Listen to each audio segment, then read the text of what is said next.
¿Qué podría decir uno para recordarle un poco a la gente qué ha sido lo más duro en todos estos años sin la presencia de su padre? Pues lo más duro para nosotros es haber crecido sin mi papá, sin su presencia, sin su apoyo, sin su consejo, sin su amistad. Pero creo que lo más duro también ha sido sentir como toda una generación de colombianos quedó huérfana de un representante, de un intérprete, y cómo la historia tiende a repetirse trágicamente en Colombia. Todo ese reciclaje del narcotráfico y del proyecto político del narcotráfico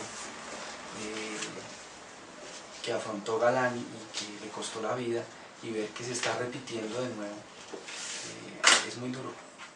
Mirando el país, mirando la realidad del país, ve uno y le parece muy duro que todo lo que él denunció y todo su proyecto político sigue tan vigente y que le es cada vez más necesario al país. Eso yo creo que ha sido muy duro. Lo más preocupante es que siempre está un poco al acecho la posibilidad de que su muerte haya sido en vano. Y eso es lo que más me preocupa y lo que más me duele de estos 19 años. ¿Quién mató a Luis Carlos Galán entonces? Bueno, yo creo que ahí en estos 19 años de investigación hemos logrado saber algunas cosas importantes.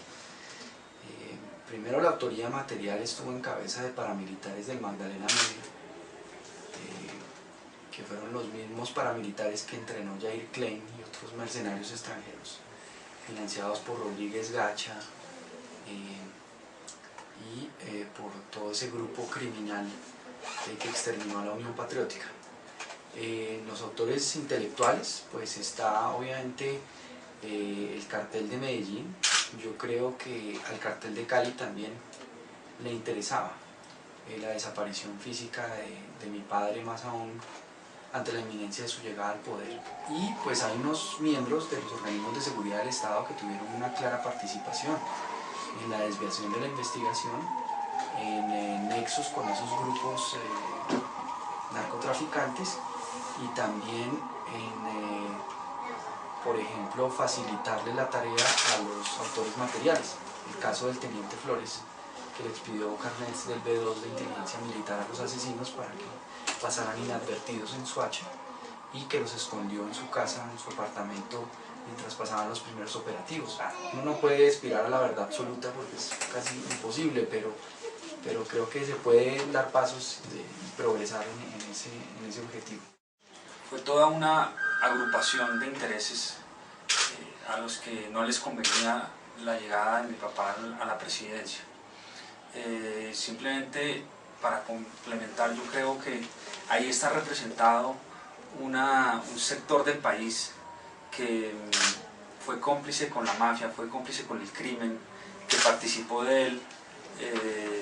Por eso estamos convencidos de que no solamente el narcotráfico y los carteles estuvieron detrás de la decisión, sino que en esa decisión participaron también grupos que participaban en política, que hacían parte de la clase política, miembros de los organismos de seguridad del Estado que facilitaron que se llevara a cabo el atentado, y también otros criminales que se asociaron a esa confabulación y que llevaron a que las cosas se dieran como se dieron.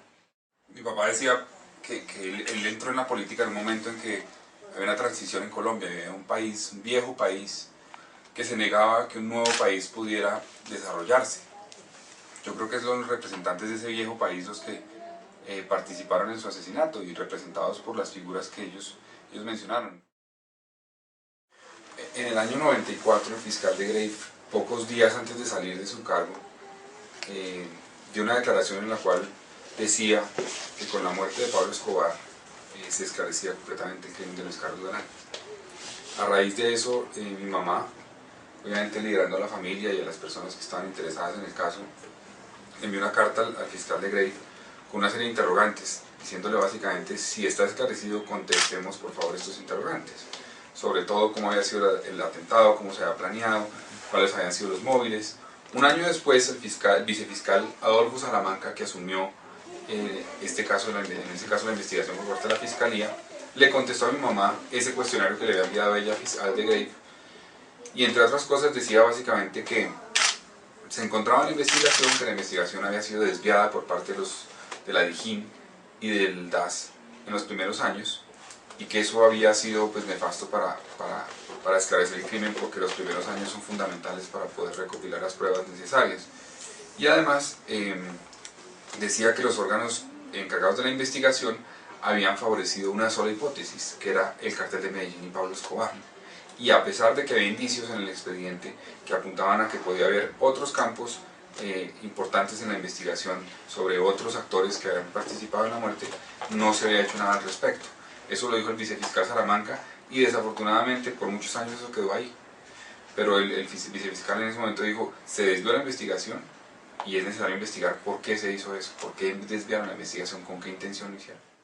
Bueno, no, nosotros realmente creemos que la Fiscalía ha hecho grandes esfuerzos en estos últimos años de la investigación. Creo que a partir de la carta que mi mamá envía a la Fiscalía en tiempos de Alfonso Valdivieso y del vicefiscal Salamanca, plantea una serie de interrogantes que la propia Fiscalía reconoció que habían servido para reconstruir la investigación y para reorientar la investigación hacia donde debía ser orientada.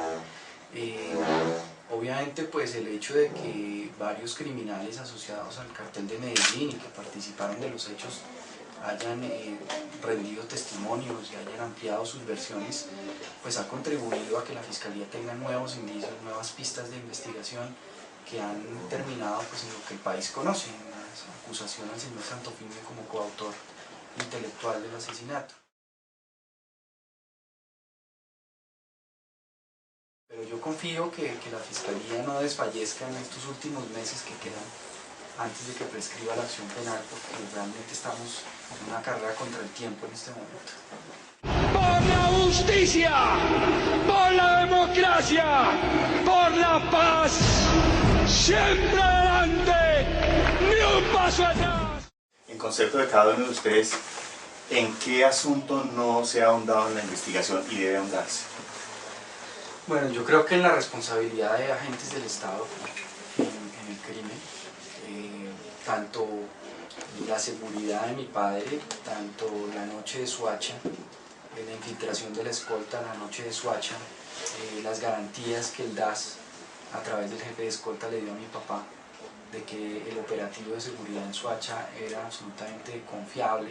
La verdad es que había trago por todas partes en la plaza, no había acordonamiento, había pólvora que disfrazó los disparos, después les sirvió para camuflar los disparos.